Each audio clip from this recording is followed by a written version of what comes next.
Oke, kita akan belajar lagi tentang sasaran keselamatan pasien yang keempat dan keenam ya. Jadi di sini melanjutkan dari topik yang kemarin terkait sasaran keselamatan pasien yang keempat dan keenam di sini ya. Untuk yang keempat yaitu memastikan lokasi pembedahan yang benar ya, prosedur yang benar ya, pembedahan pada pasien yang benar ya. Jadi tepat lokasi, tepat prosedur dan tepat mekanismenya ya, SOP-nya ya. Jadi prosedurnya seperti apa? Yang pertama yaitu terkait menandai lokasi pembedahan ya. Jadi semisal ingin melakukan atau klien ingin masuk ke ruang operasi ya, di ruang operasi itu pastinya sudah harus ready ya, termasuk dengan lokasi pembedahan ya, jangan sampai salah lokasinya ya. Yang poin itu verifikasi ya, verifikasi terkait praoperasi ya. Yang diverifikasi ya tidak hanya lokasi saja ya, jadi terkait kondisi klien juga bisa diverifikasi ya. Jadi harus benar-benar benar-benar sudah ready ya. Yang ketiga yaitu melakukan time out sebelum insisi kulit dimulai ya. Jadi time out di sini fungsinya untuk memastikan kembali ya, jadi harus benar-benar pas ya, jangan sampai terjadi kesalahan bedah ya, karena udah pernah ya. Jadi ketika sudah dibuka, di open, ternyata beda sisi ya, akhirnya kan yang dirugikan adalah pasien di sini ya. Jadi harus disesuaikan di sini ya. Terus yang keempat yaitu verifikasi pasca operasi ya. Apa yang diverifikasi pasca operasi di sini? Kondisi dari hasil operasi ya. Jadi seperti apa kondisi klien ya, seperti apa nanti lokasi pembedahan ya, adakah tanda-tanda sudah misalnya ada tanda-tanda infeksi atau enggak. Nah, itu diverifikasi kembali ya. Termasuk operasi yang di luar kamar operasi ya, atau tindakan medis yang lainnya, dan medis dan gigi ya, termasuk misalnya melakukan pembedahan atau pencabutan di area gigi juga harus dipastikan sini ya. Jadi harus tepat sasaran. Untuk teknik penandaan lokasi operasi ya, jadi itu ada contohnya ya, bisa dengan tanda panah atau tanda silang di sini ya. Pasien diberi tanda setelah inform consent ya. Inform consent sini untuk memastikan bahwasanya pasien sudah benar-benar sepakat siap untuk dilakukan operasi ya. Dilakukan sebelum berada di kamar operasi ya, sebelum di OK sudah harus beri tanda. Pasien harus sadar ya, memang pasien sadar di sini ketika memang kesadaran pasien di sini adalah kompos mentis. Jadi ketika sadar dikasih tahu bahwasanya, untuk memastikan juga ke pasien bahwasanya oh ya, area tumornya sebelah kiri ya, benar sebelah kiri, disuruh pasien merasakan ya. Tandanya berupa apa? Tanda panah bisa, atau tanda checklist, atau tanda lingkaran juga bisa ya, atau tanda silang itu juga bisa tuh. Contoh intinya sedekat mungkin dengan lokasi ini. Penandaannya harus sedekat mungkin dengan lokasi, dan penandaan dengan spidol hitam ya, spidol hitam yang anti luntur, anti air, dan tetap terlihat meski di desinfektan. Jadi intinya kalau pakai spidol tuh spidol yang istilahnya yang kalau misalnya dicoret gitu ya, dicoret itu tidak mudah hilang ya, yang buat marker ya, seperti itu mungkin ya. Terkait penandaan memang bukan kewenangan perawat di sini ya, jadi bukan kewenangan perawat, tapi ada namanya delegasi, dan terkadang delegasi itu perawat yang melakukan, walaupun juga nanti di cross check kembali oleh tim medis yang lain nanti ya.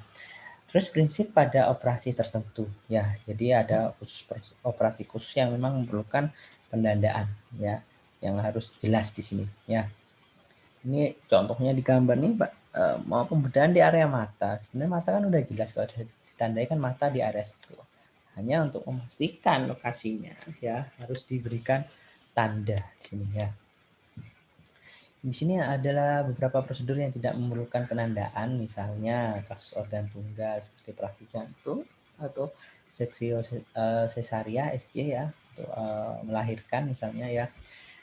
Jadi di sini ketika memang udah sesuai pas memang lokasinya. Untuk spesialis ya, spesialis yang tujuh itu sudah memiliki acuan tersendiri ya, jadi sehingga tidak memerlukan penandaan khusus di sini ya. Kasus intervensi seperti kateter jantung ya, kateter jantung kan memasukkan menggunakan alat biasanya ya, itu tidak memerlukan penandaan juga.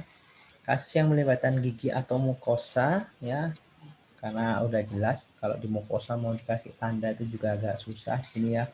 Prosedur yang melibatkan bayi prematur menyebabkan tato permanen ini juga diharapkan tidak dilakukan ya, karena takutnya ya, prinsipnya kalau tinta kan mirip seperti menggunakan tato ya, ketika sudah masuk di jaringan kulit sehingga akan membekas selamanya ya, itu yang tidak ini ya, istilahnya diharapkan tidak dilakukan penandaan di sini ya. Ini contohnya ya, surgical safety checklist di sini ya, untuk yang dari WHO di sini ya. Jadi sebelum dilakukan induksi atau anestesi di sini, ini pada waktu sign in ya, mau masuk di sini harus dikonfirm terkait apa saja yang dikonfirmasi, identitas ya, jadi prosedurnya, inform consent ya. Terus dilanjutkan dengan diberi penandaan set mark ya. Terus anestesi safety check complete. Jadi dipastikan anestesinya itu sudah sesuai dan tidak ada alergi pada klien ya. Terus ada pulse oximeter dan on patient and functioning ya. Jadi dicek tanda-tanda vital ya. Jadi seperti nadi ya, dan sebagainya ya. Jadi harus dipahami ya. Di sini ya juga dilakukan apa punya alergi atau tidak, pernafasannya terhambat atau tidak ya. Terkait juga resiko ini ya, kehilangan darah ya, itu dipastikan juga. Ketika sign in sudah selesai, baru di time out ya, before skin incision ya, sebelum dilakukan pembedahan ya, ada namanya time out. Jadi harus di sini dilakukan apa? Confirm all team ya. Jadi dipastikan tim di dalam ruang kamar operasi itu ya memperkenalkan diri mereka ya. Jadi istilahnya ini sebagai bukti dokumentasi bahwasanya dalam melakukan ini ya, operasi ini siapa saja yang menjadi saksi nantinya. Terus dilakukan juga untuk yang melakukan pembedahan ya, anestesi ya, atau perawat di sini ya harus konfirmasi ya, pasiennya siapa, lokasinya di mana, seperti apa, harus benar-benar paham mereka ya.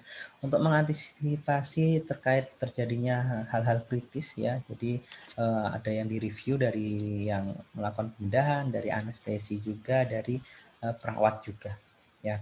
Terus di sini juga harus dipastikan terkait antibiotik ya, yang isi profilaksis ya, diberikan kurang lebih 60 menit kira-kira bisa atau enggak ya, itu juga harus dipastikan ya.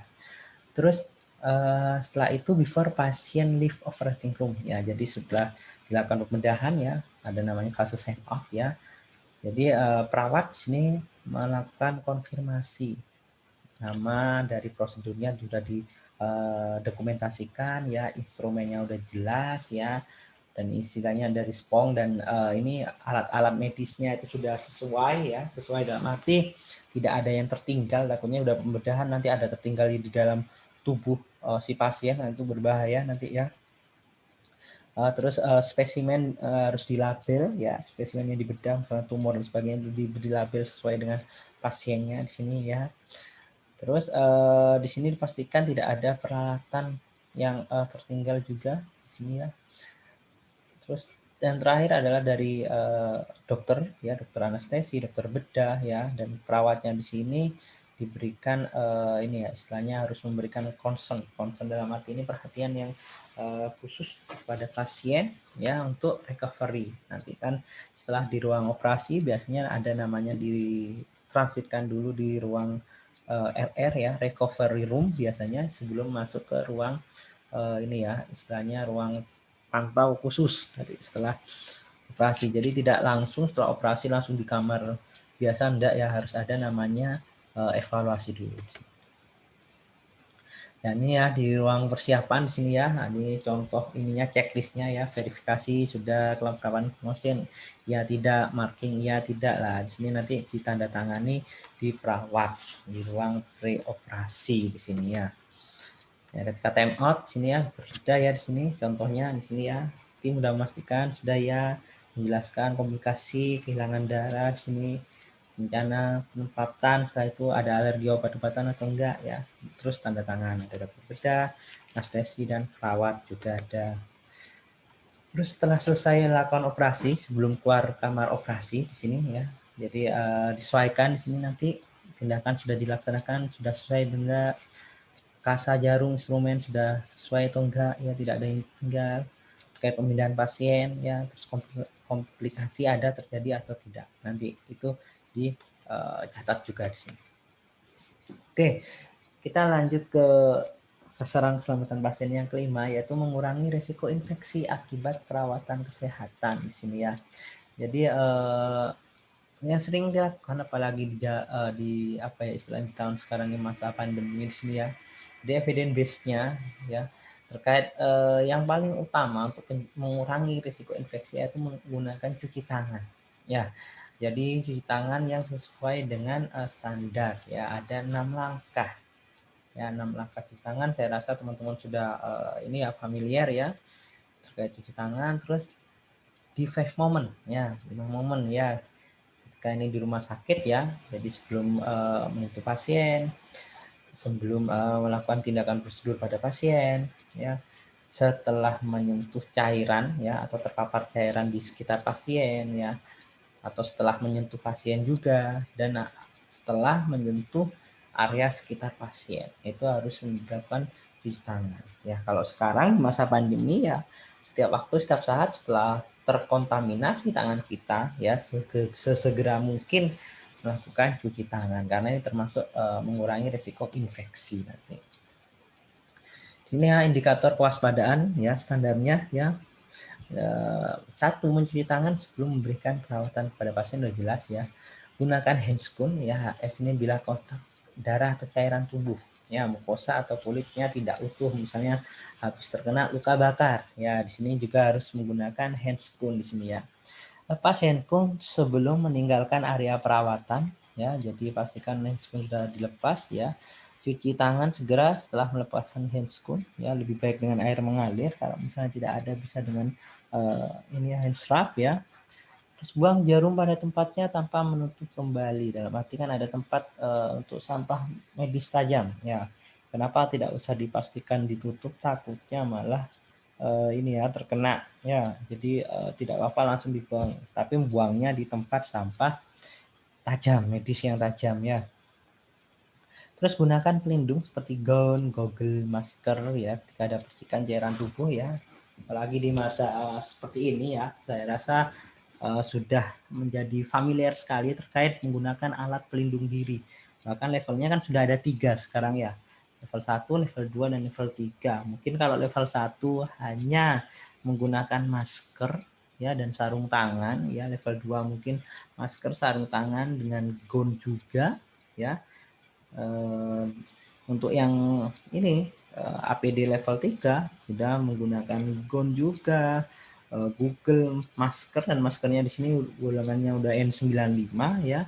Jadi memastikan benar-benar terlindung ya. Ketika menggunakan handscoon kotor, jangan menyentuh area bersih ya. Kalau misalnya sudah terpapar hal-hal kotor, tidak perlu menyentuh area bersih di sini ya.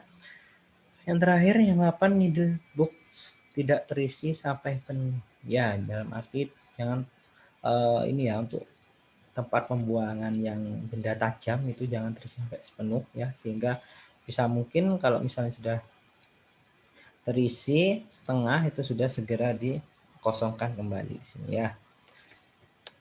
Ya, contoh-contoh yang istilahnya menggunakan APD ya ketika melakukan ini ya, tindakan ya, jadi menggunakan sesuai panduan di sini ya, menggunakan entah itu masker, Google, handscoon ya, membuangnya juga harus tepat ya, bagaimana untuk membersihkan juga harus sesuai di sini ya.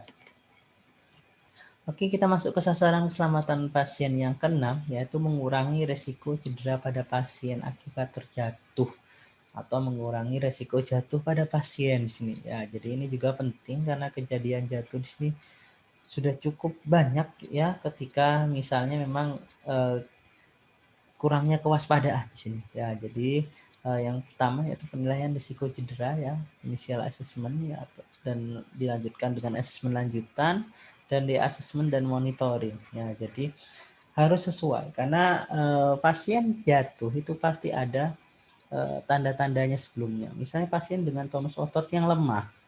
Jadi jangan dipaksakan pasien berjalan ke kamar mandi karena risiko jatuhnya akan tinggi. Dan ketika terjadi ini jatuh misalnya, pasti risiko cedera juga tinggi dan itu harus segera ditata laksanai ya. Dia harus sesuai ya.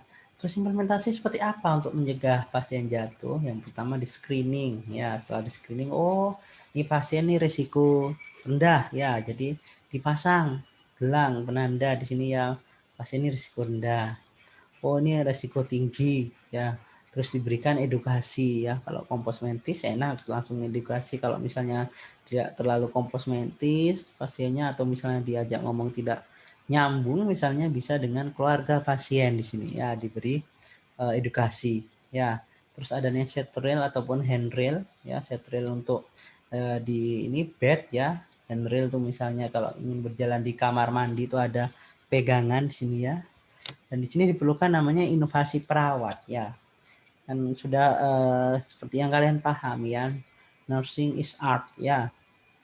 Ini yang berarti teman-teman perawat harus pintar-pintar memberikan inovasi. Contoh yang pernah saya alami ya, di sini terkait inovasi perawat yaitu terkait ini ya, modifikasi ini apa alas sandal ya. Sandal itu ya ada modifikasi, ada geriginya, itu ada sendiri. Terus selain itu, selain modifikasi untuk alas, ada juga modifikasi ini apa kamar mandi supaya anti slip dan ada pegangannya juga. Itu modifikasi untuk apa? Mencegah pasien jatuh. Ya, jadi supaya tidak terjadi pasien jatuh di sini ya. Ini untuk yang penilaian risiko jatuh ya. Seringnya menggunakan Morsfall scale di sini ya. Jadi ada scoring ya. Jadi faktor risiko riwayat jatuh pernah atau tidak ya. Terus ada diagnosis sekunder atau tambahan enggak dari diagnosa utama ya atau tidak ya. Alat bantu misalnya ada tongkat atau alat penopang atau berpegangan. Nah ini pasti ada skor poin-poinnya di sebelah kanan tuh ya. Kalau kena riwayat jatuh 25 tidak 0. Kalau punya diagnosis sekunder ada 25, kalau dia punya 0. Lah ini sudah ada di sini ya. Jadi kalau misalnya ini alat bantu tidak ada, kursi roda atau perawat tidak baring juga ada, sehingga nanti ada skornya ya. Risiko rendah ketika nilainya antara 0 sampai 24. Risiko sedang antara 25 sampai 244 dan risiko tinggi terkait risiko tinggi jatuh yaitu skornya lebih dari 45.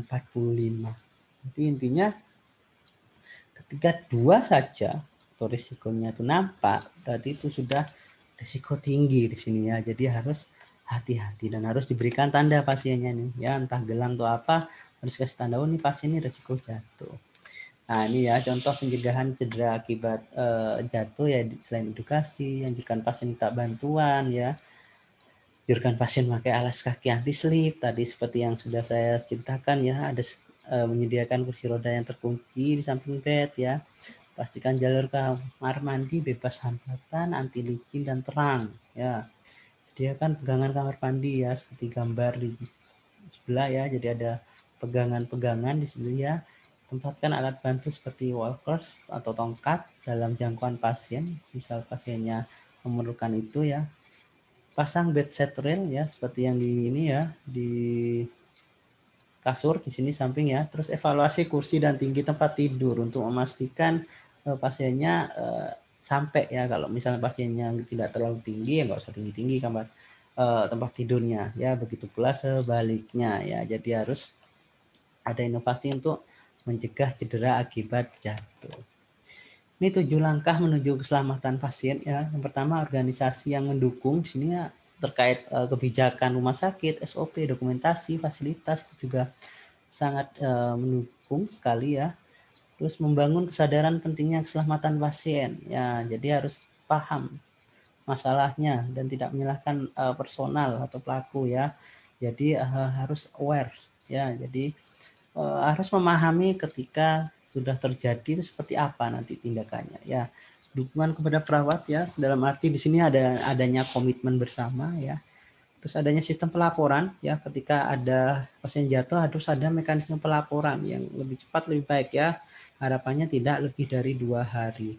Supaya apa, langsung ditata laksanai ya. Seringnya loh ya, saya katakan seringnya tuh pasien jatuh ya ditutup-tutupi, dicegah supaya tidak ketahuan ya, karena itu membuat nilai rumah sakit atau ruangannya jelek. Nah, itu yang kurang tepat, karena harus adanya evaluasi ketika terjadi pasien jatuh, itu harusnya adanya evaluasi di sini ya. Libatkan dan komunikasikan dengan pasien ya, plus keluarganya yang jelas di sini ya, terkait aplikasi patient safety ya, supaya apa, semua saling support, saling tolong di sini ya. Terus belajar dan berbagi pengalaman di sini ya, setelah menganalisis masalahnya ya dengan diwawahi satu hal, terus mencari solusi yang tepat supaya tidak terjadi ini ya, risiko pasien jatuh ini, supaya tidak terjadi ini ya, pasien yang jatuh nanti ya. Terus yang ketujuh yaitu cegah cedera dengan implementasi strategi ya. Strategi dari mana? Dari tadi yang sudah dikomunikasikan bahwa perawatnya harus inovasi, kreatif ya. Ya, misalnya di sini adanya hand wash di setiap ruangan, ada pengaman karetnya, turunan jalan, ada handrail, ada shade rail, semuanya. Terus adanya identitas, gelang identitas pasien memiliki risiko jatuh tinggi. Itu salah satu ini strategi supaya tidak terjadi pasien jatuh di rumah sakit di sini. Ya, itu mungkin yang bisa saya sampaikan terkait sasaran keselamatan pasien 4 sampai 6. Terima kasih, semoga ilmunya bermanfaat. Saya cukupkan sekian ya untuk materi di sini ya. Terima kasih. Sampai jumpa di materi selanjutnya.